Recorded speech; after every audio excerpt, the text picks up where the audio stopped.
The Real Estate Story with Adrian Butera. Well, welcome everybody to The Real Estate Story, coming to you live from our West Footscray studio once again. I am excited and delighted to welcome you all here today. We've got a very interesting episode coming to you, recorded live. And when I say live, we've got Andy Reid, marketer, auctioneer and real estate industry commentator that's going to join us in a few moments on the episode. But today, for those that are tuning in live on Facebook Live, we've all just heard today we've had a record number of COVID cases. It's in the 700s. And for those people that tune in from around the world to listen to the real estate story, some of you might be saying, well, that's not a huge number compared to what's happened in their countries. Well, I just want to tell you, we don't want to get there. So it's a big deal here. And I know it's created a huge amount of challenges within our industry, and in fact, throughout Australia, and particularly our local Victoria and Melbourne right here. So I'm delighted we're going to have this conversation. It's going to be a bit casual, a bit rough and rugged, but importantly, I think we're going to touch on some really important subjects. So I'm going to welcome our very special guest here today, Andy Reid. Andy, welcome. Thanks for having me, Adrian. Really, really honoured to be in your presence, sir. Oh, mate, I'm honoured and delighted to have you along here today. You've done some wonderful things during this COVID time, and we've known each other for not a huge amount of time, but a short time as auctioneers, as fellow auctioneers. Yep, yeah, absolutely. I mean, I relatively new into the fraternity and look up to people like yourself, man. And I'm not blowing smoke up your trumpet. That's just a statement of fact, as many people do, my friend. Well, thank you, but I didn't really want to. I don't want to get into a real estate auctioneering chat. I mean, we can talk auctions all day long, and I think we do a good job at it, actually. But I want to talk about what's going on within our industry right now, and there's a sense of fatigue, mental health challenges. It's something that I'm sure it's not. We're not Robinson Crusoe here. We're not the only industry that's going to suffer. In fact, I'm sure many industries and workplaces, and we'll talk about even those that are at home, homeschooling. But before we get into that, Andy, tell us about you. You real estate. I know you're getting into real estate. When did you get into real estate?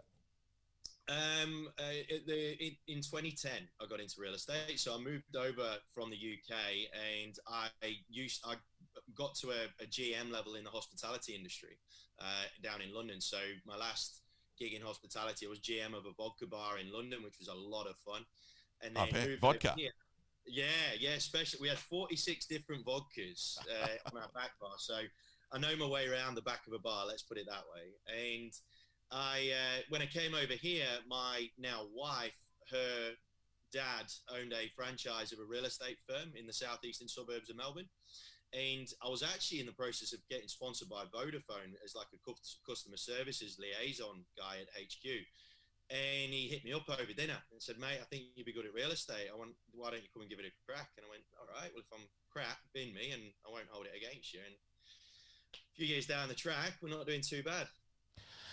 And then a progression into auctioneering, a progression more recently into marketing. And if I can say a real highlight that I've seen and many of our industry have seen is your commentary through your live streaming weekly. It's more than weekly sometimes, isn't it? Yeah, well, in the first lockdown, I started this show called The Silver Lining, which was designed to try and help people to gain perspective around everything that was going on. And that was just an idea that came to us at like 2:30 in the morning, like nudged my wife, and normally she kicks me and tells me to shut up, but she actually thought it was a good idea that time. So I just on the fly just put this thing together, and I think because the reason why is because I recognized a heck of a lot of behaviors that were going on in our industry and beyond that were really in parallel with the start of my trip down mental health lane, and I wanted to do whatever little I could to try and help people to stay anchored and centered with what it was that they were doing. Went really well. And then now in this second lockdown, now I'm in this country as opposed to overseas.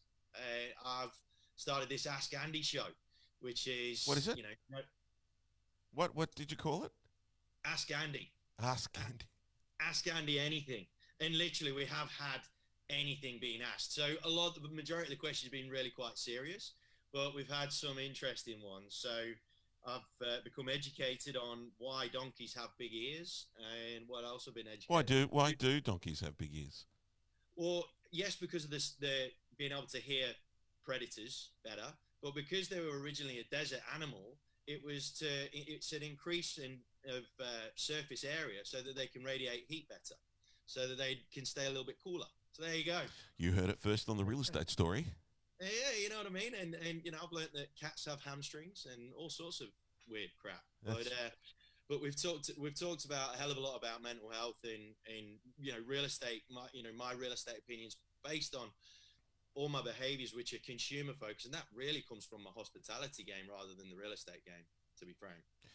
I think sometimes we think as estate agents working with so many different walks of life, different people, buyers, sellers, vendors, no matter what age, what race, we're dealing with you in one way, shape or form. And I think I don't want to offend anybody saying that sometimes I do feel like a social worker.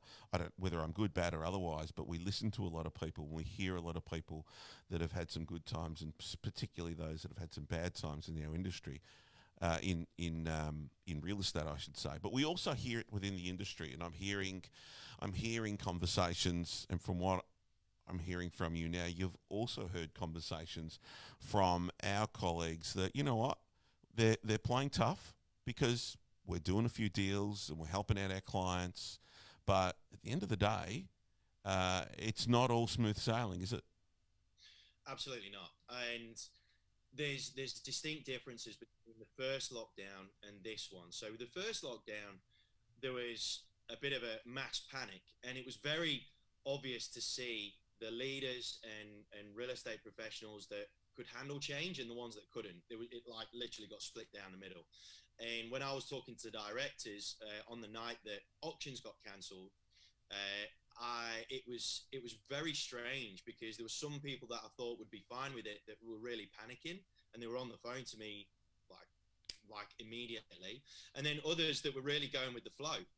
And I think the first lockdown was really geared towards how do we get ourselves around this, how do we cope with it, what things do we need to bring in place, and there was a lot of logistical unknowns, right? This second one, we know what we're doing this time, right? So when you talk about you mentioned the term fatigue, you're absolutely on the money, because this second time around, it's kind of like we managed to hold our breath underwater the first time, and we bobbed ourselves, we're back above the surface, and we can breathe again. But now this time we're back underwater, and it's kind of like when you go to the swimming pool, the second time you try and hold your breath, it tends to get tiring a lot quicker. And that's pretty much the analogy that sums it up right now. I remember someone saying to me the first round was almost like, wow, this is a bit cool getting locked down. You know, it was almost, hey, no one's dying, or certainly very, very few then were dying. So whilst they identified it was serious because what was happening around the world, they thought, oh, this is different. Yeah, you know, everybody did it with almost a smile on their face. And for those that didn't have a smile on their faces, you know, I don't mean to offend, but at the end of the day, it's so different second time around, isn't it? I can really relate to that. Yeah, really relate to that. The novelty's certainly worn off, let's put it that way. Yeah. And you know, when you look at the mechanics of the situation within Victoria, you know, on the sales side, stock levels are getting real thin now. You know, they're coming towards the end of that sort of, thankfully, that backlog of stock that then perhaps weren't able to get rid of, all that sort of dying off now. And on the PM side, the backlog of cases in terms of VCAT and consumer repairs and whatnot is just, it's not getting any smaller. So patience is wearing thin. You know, people are really sort of struggling to see when the end is, you know, when that light is definitely when they're going to reach the end of the tunnel. And there isn't as much left in the tank this time around. On Saturday, we did an online auction at the boardroom at our Williamstown office, and one of our property managers was coming in and out, doing a few things, grabbing some files. And she stopped me. It was really casual. I could certainly see it was unplanned. And she reminded me, or she said to me, how tired she is and that she's really struggling. And it reminded me that one of the true important pieces that I've learnt, and I'm not always great at practicing, but I was reminded on Saturday afternoon that we need to talk about it. She needed to get it off her chest. She felt like she needed to get it off to me as the leader of the business. And I just had to stop and listen. And I was empathetic, and there wasn't a huge amount I could do then and there, because she talked exactly what you just spoken about, is that wave of CAV that she has to deal with in September, October. What if they don't pay, and what happens then? And I said to her that we'll have you back. We're all, whilst I'm not there communicating with the tenants, we're there with you. We will be by your side. We will coach you through it. We'll work you through it, because we all want the same outcome, and that is the best outcome, whatever that is. So it's I'm reminded about talking about it. Now tell me, on your Ask Gandhi, have you had some people talk about these issues? I've certainly had a few people send us. I mean, a lot of the time when it comes to the mental health side of things, pretty much all of the questions that I get come in via private message, and they're asking me to keep it anonymous, which is totally understandable, right? Because there's still that real fear of judgment within our profession. And it's why in a lot of cases it can feel really awkward to be so open about it, okay? And for example, I had one last night where I got asked a question. It was a two-part question. The first question was, what do you think the biggest issue is in the industry at the minute? And I said that logistically, of course, you can talk superficially and say it's stock levels, it's, mechanics of, like you said, rent not getting paid and stuff. And I actually said it's what's left up here. It's what have we got left in the tank, and how are we going to be able to preserve that, and so that we can all get through this okay. That's the biggest issue for me by a distance, because it's all well and good. Right now we can put these deals together in private inspections. My brother-in-law, who's still on the front line in residential sales, he's been loving the fact that buyers have had to come via private inspection, because it means that he gets them one-on-one, and it increases his opportunity to get a deal, right, to get an offer. But again, the novelty starts to wear off, and the convenience factor of opens and things like that starts to wear off. And the challenges are getting more and more common with respect to bringing deals together, because the last bits of stock that are left for a lot of people are the stuff where vendors are, way too over optimistic and whatnot, the real hard ones. And so that was one thing that's certainly come up. Another one is the increased level of anxiety as to what's going to happen next. Like you said, the September, October, what's going to happen next? And I related it to, I came up with this, because when you think about it, we've all had these feelings of anxiety, of nervousness, of paranoia in different contexts. And the best analogy I could come up with at the time was that the profession in life really is kind of like a ghost house. When you walk into a ghost house at a fun fair, and a lot of the experience is built on the anticipation of what. For those Aussies listening, a fun fair is a carnival. Yes, one of them. So thanks for the translation. Yeah. It's when you walk to the ghost house, a lot of the tension and the anxiety is built up by the anticipation of what could come and jump out at you from around the corner. Now, right now in real estate, we're still walking forward and kind of closing one eye and hoping that nothing jumps out of us around the corner, right? But a lot of the time, when you talk about fatigue, a lot of us, as much as we're trying to catch up on lost revenue and stuff, we have to manage our energy. So what should those people be doing? So those people that are walking through that ghost house, they've got that anticipation, or they're just in this panic of what's going to happen in a couple of months' time, 3 months' time. What should they be doing right now, in your view, to help them mitigate or, I guess, avoid? I don't think ultimately, because we're being dictated to by a bigger entity, by bigger macro circumstances, avoiding it is probably not going to happen. We probably are going to run into some stuff down the track, right? So let's remove the whole hope of avoiding things. I think the first thing that a lot of people need to do is just stop and pay attention to what they do have around them in terms of resources, in terms of support, in terms of people, in terms of even personally, what they have within their lives right now that can bring them some kind of joy, happiness, light. If you stopped, this is why people in these carnivals, they encourage you to keep moving. Don't stop, keep moving on. The reason for that is because if you stopped and actually paid attention to what was going on around you, you'd notice that half the mannequins just look like a bag of crap. You'll see all the mechanical bits and bobs that are going on behind, the spiders that are dropping down from above and things like that. And you'll realize that a lot of it is fake. You realize that all of it is fake. And the biggest issue that for a lot of people right now, because they're constantly trying to move forward, they're not giving themselves a chance to stop and reflect on what is actually going on around them and what they have around them, and therefore not giving themselves the opportunity to really interpret the information as it's being presented. Then they're coming up with a lot of conclusions based on the fact that energy is low. It's the same, when you're knackered, and it's generally when you're tired that you tend to get a little bit ratty. This is exactly what's going on right now. Everyone's fuses are so short, and therefore when you've not got as much energy and you're not giving yourself the chance to refuel and reload, your judgment's getting clouded, and you're seeing things up in a lot more of an amplified way is what you perhaps would do if you'd have just given yourself a chance to breathe. So some of our listeners are going to relate to what you're talking about right now, and they've perhaps been through that and created some degree of clarity. But there'll be others right now that are going, Andy, Adrian, you can't relate. I've either lost someone, or I've got a parent in an aged accommodation, which is being massively impacted in Victoria right now.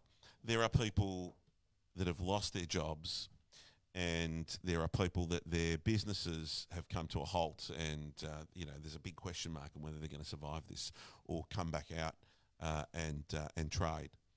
And I know the Premier was saying today that, well, his words were, and I won't say they were his exact words were, but he was saying, look, not everybody's going to come out of this one the same way that those that came out of the first wave.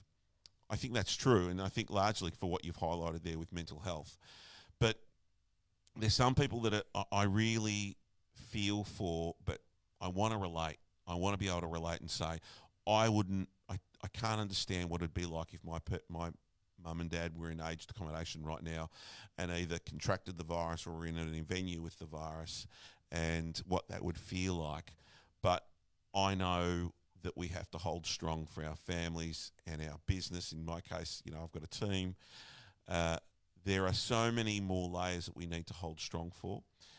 It's something that I want to be able to relate, but I just want to remind everybody that's listening, whilst we could never relate to your specific situation, just know that there's others around there that are going through something similar, and that this is really important for them to communicate it, and for them to just be aware that we want to see you do it for not only you, but for those that are close to you, whomever they are, again, family or work colleagues. I see the importance of talking about it, Andy. You and I talking about it now is pretty cool. It's good for me. Hope it's good for you. Tell me your thoughts. Should people be talking about this more? I mean, property managers, salespeople. I've had salespeople ask me, Adrian, I had one today say to me, Adrian, what's 720 odd cases going to mean for Compton Green? I won't tell you my answer, but what do you think? Well, just to go back in terms of being able to relate to people and whatnot, I mean, and I'm totally cool being open about this, in the first lockdown, I mean, I was in England because my dad passed away. So I bolted across the world, and we had a pretty horrific sort of start to April when found out both my parents had cancer. Dad didn't make it. Mum, thankfully, has done, or is doing, is on the path to recovery. And one of the big things that I learned from that, which I really am keen on getting this out to people, is how you communicate to yourself is unbelievably critical. I kind of did it by accident, because when we found out my dad was terminal and it really got a grip of him really quickly, for me, for some reason, I just went into a mode where I just started talking about the gratitude that I had for the dad that I had, as opposed to the guy that I'm losing. And when people were asking me if I was okay, and I'd constantly just come out with that to them, I'd say, look, I'm so much more grateful that I got to have a dad like him, that, you know, this end part of his life is far more outweighed by all of the great stuff that I've been provided with by my old man. So when and talking about it is fantastic. Talking about it is great, and it's definitely a start. But the one thing that I am conscious of when it comes to the business side of things and anything really is we've got to be practical about our conversations as well. It's all well and good talking, and it's absolutely necessary that we talk, but understand that talking about it is the beginning of a process. It's the beginning of a chain of things that you perhaps need to change, alter, affect, rework the way that you work through the day, whether you have a set structure, readdress that, because talking about it should highlight things that you need to address from a practical point of view. Because otherwise, if you just, it's like I can talk a great game of golf, but it's not going to make me any better. Like if I want to get better at golf, there are practical things that I need to do in order to make lasting change. And that's the problem when it comes to mental health. A lot of people talk about it, it'll make them feel better temporarily, but then they will slip back into it. So from a business point of view, if you are getting people that are coming to you and saying, look, I'm really struggling, I'm really struggling with energy wise, I'm knackered, I'm worried about consumer affairs backlogs, blah, blah, blah, then you need to say, right, awesome, I'm really glad you've come to talk to us about it. Let's have a look at how things are operating now and see if there's anything we can either put in place that is going to either make your life easier or make your life more palatable. Even if it is a case of absolutely ensuring that all your members of staff make damn sure that they commit to 30 minutes a day chilling out just to clear their heads. Things like that, little practical things that you can introduce that is going to have a tangible effect on people's mental health and well-being. Firstly, how are you going? Really? Me? Yeah. Mate, look, I'll be honest, I've referred to what happened in April as my mental health grand final because I've been on this trip for about 5.5 years. Right, okay. So it was the acid test. Okay. And I've spent 5.5 years educating myself around the whole topic. Knowledge is power, and I was incredibly grateful for going through my mental health struggles because it allowed me to deal with one of the most critical parts of my moments of my life in a way that I'm really proud, to be honest. I feel like that whilst everybody has had those challenging times, I mean, that would have been chaotic for you. And I say that with respect because the coronavirus is happening at the same time. Mum and Dad, you're going back to the country. You've probably got family in Australia saying, hey, you got to go, but you got to get back here straight away. I mean, it was probably just a crazy time. Oh, it was mad. I mean, look, my wife and my wife, I mean, the amount of respect and admiration I have for her is just insane. We've got a 5-year-old and a just turned 2. So she was homeschooling, looking after the boy. She was still working herself, and she's a property manager, right? So she's got all the work stuff compounded as well. And she never made me feel once that I was under any pressure to come back. So I was originally only supposed to go for 3 weeks, but my dad took a real bad turn, and it was obvious that he wasn't going to last more than a couple of weeks past that. So I extended my stay by another 3 weeks. And then, of course, I had to have quarantine for 2 weeks when I got back. So I was away from home for 2 months. And at not one point did my wife make me feel under pressure about needing to come home. And that So hang on a second. So 2-year-old, 5-year-old homeschooling, property manager, you shoot away for 2 months. Fair enough. Had to do what you have to do, which is really important. And she kept being a property manager during this time. Yeah, mate. That's mother and wife and property manager of the year stuff.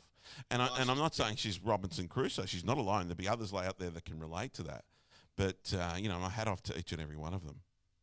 But the thing is, and this is exactly my point, right, around the fact of giving yourself a chance, a second, even a moment, just to stop and assess what you have around you and who you have around you.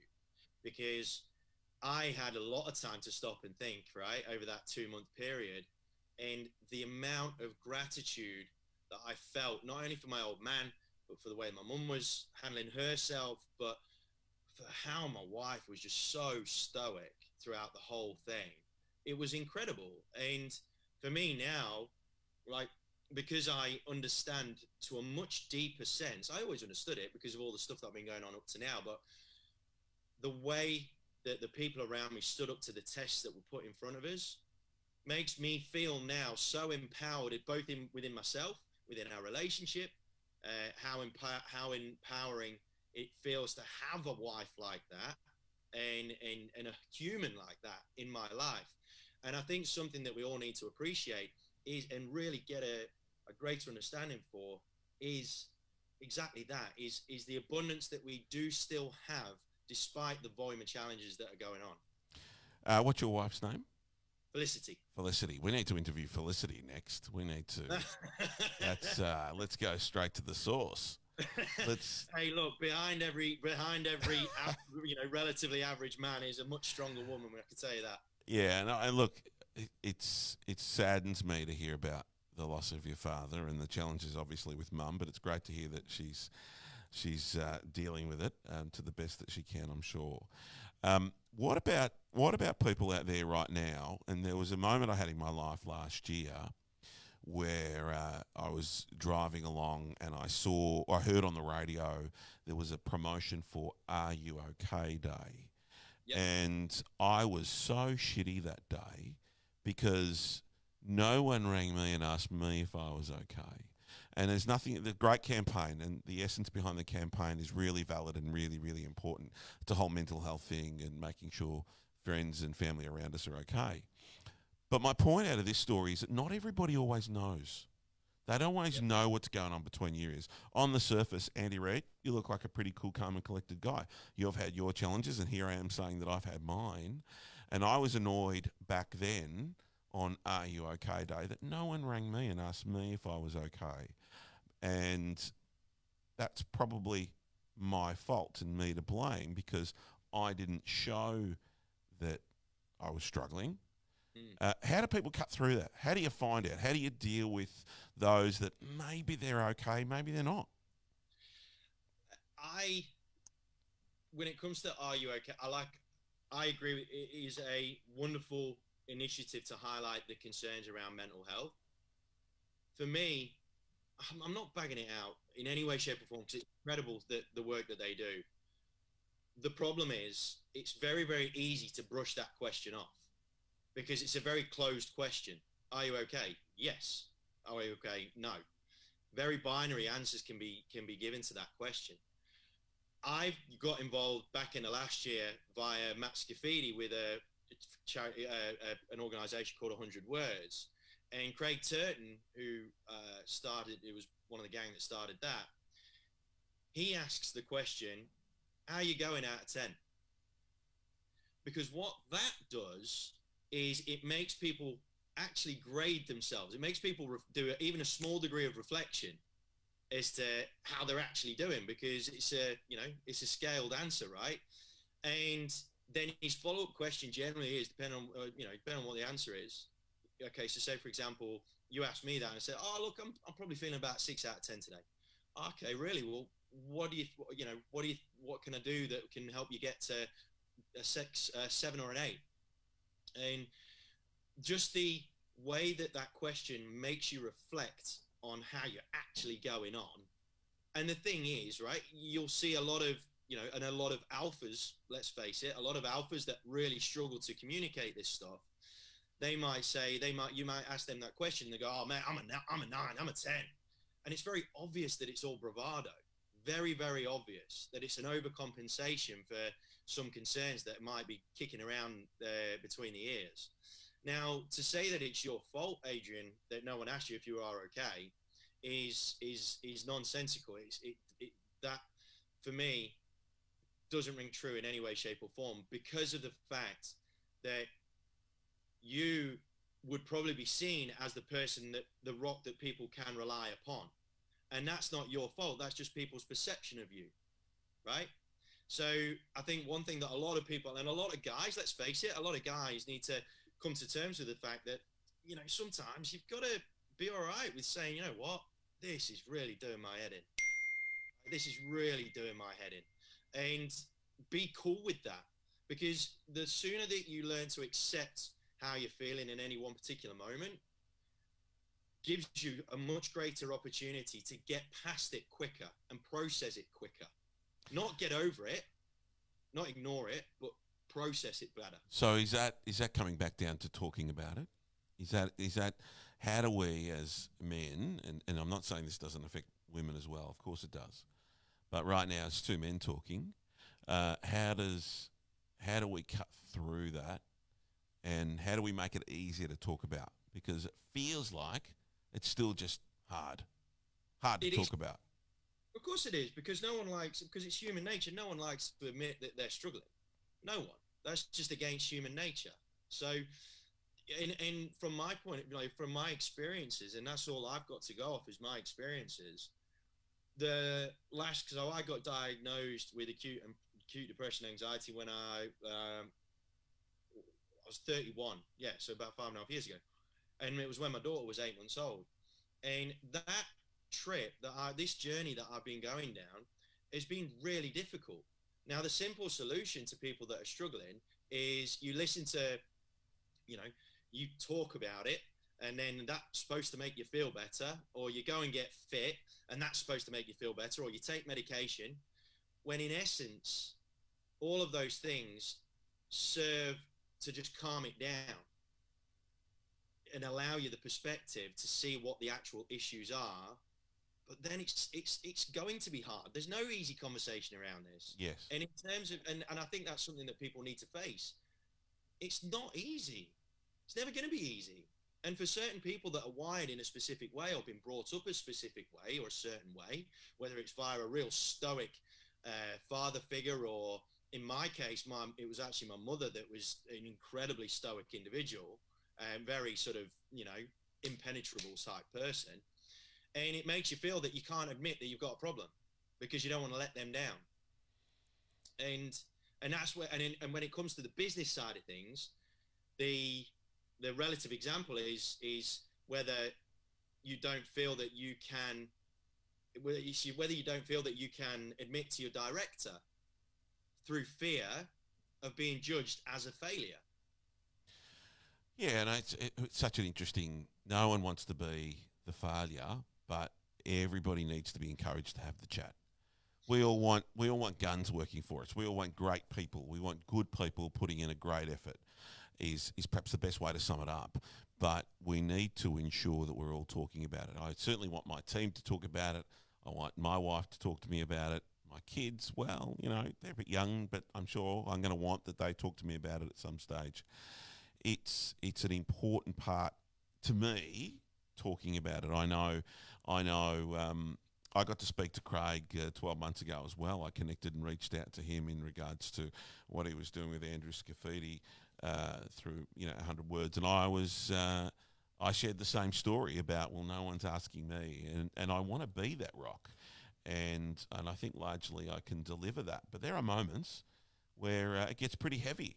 And some people out there right now, those that particularly listening live, that this will stand true, that, hearing the tally today, that might be a weight on your shoulders. But it may also be your arrears, or it may be that you've got no listings, or it may be that homeschooling's not quite working for you, and that job you were going to do while you worked at home, or you were going to do some work around the house, it's just not getting done. Whatever that weight is for you, my only advice, and from my limited experience, is certainly to talk about it.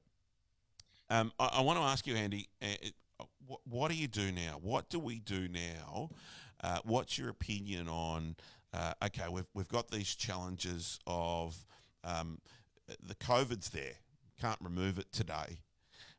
We've got some, as a result of that COVID, either our family life or our work life, or a combination of, have put this pressure on us, which is giving us some mental health issues. What's your advice to those people right now that are feeling that, probably for the first time in their life, feeling this immense pressure?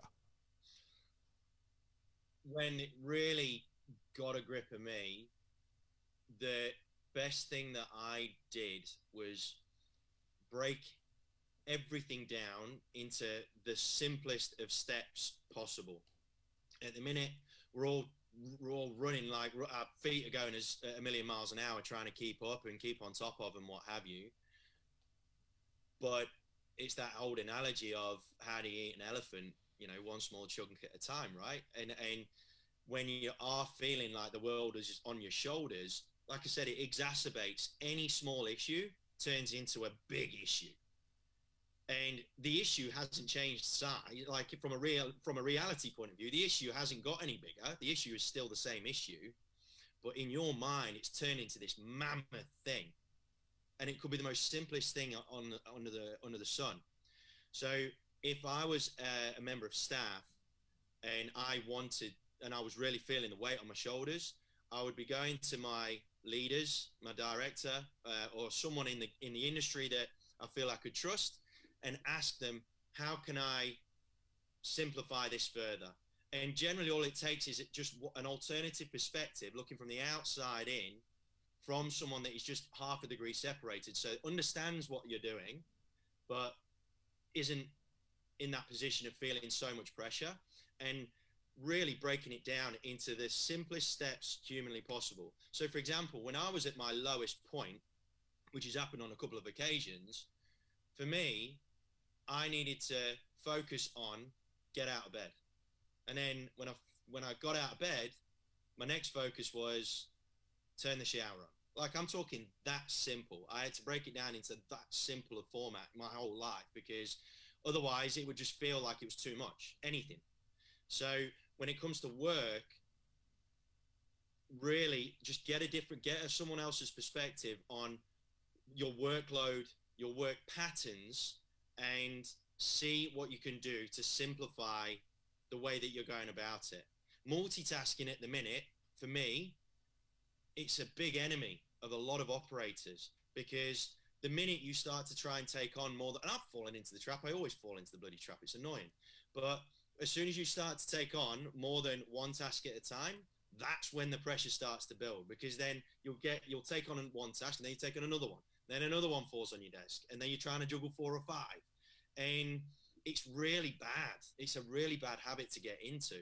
So that for me would be the real key theme of advice, would be to look at what you can do to simplify your work and your life to the lowest common denominators, to the simplest forms. And then from there, you'll start to notice you'll have a little win. So you'll have like 100 things to do, and you'll break it down. You focus on the first thing, you get it done, and you get a little bit of a dopamine hit. Because like I said, I've studied this just because of my own journey. You'll get a little hit of dopamine, which makes you feel like you've achieved something. Quick win. And you'll be like, oh yeah, there's a little win. Yeah. Yeah.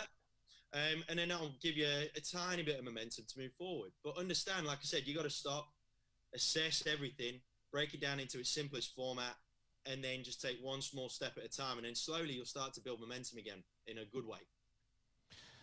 Andy, I know when I asked you to join me on the Real Estate Story podcast, I wasn't sure what I was going to get. And I knew we had a topic that we were going to talk about, but I am sincerely delighted to what we've covered today.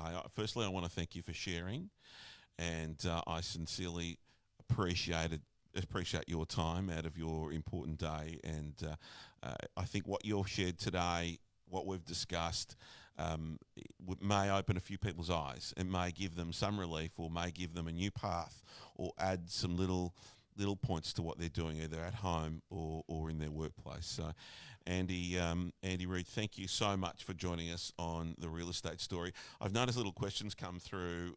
There's a comment that's come through, and it said, you've got a new haircut. Woody has commented on your haircut, mate. I'm starting to wonder about that boy. I don't know if he's got a girlfriend or not, but he seems really keen on my attire, my hairstyle. Yes, I did today. I did have a haircut today. Good. He's very attentive, man. He's very, very attentive. I wouldn't mind cuddling with him. Yeah. Well, I think he deserves that. He deserves that. Good on him. I got a very special shout out I want to make today before we end today's real estate story, and that is to every parent out there, every guardian, everybody that's helping out with homeschooling. I think for those that chose not to be teachers and have now found themselves as teachers, I'm sure to many of you it may come naturally, but I know there's a lot of you out there that are really struggling. So I say well done to you. I'm sure your kids will reap the rewards, and you'll see that in years to come. So well done to everybody that's doing some homeschooling at the moment. Andy, Reid, thank you so much. Ladies and gentlemen, thank you all for joining us on this episode of The Real Estate Story. How about I press the right exit? That's a bit embarrassing, isn't it? How about I do this? Thanks, Andy.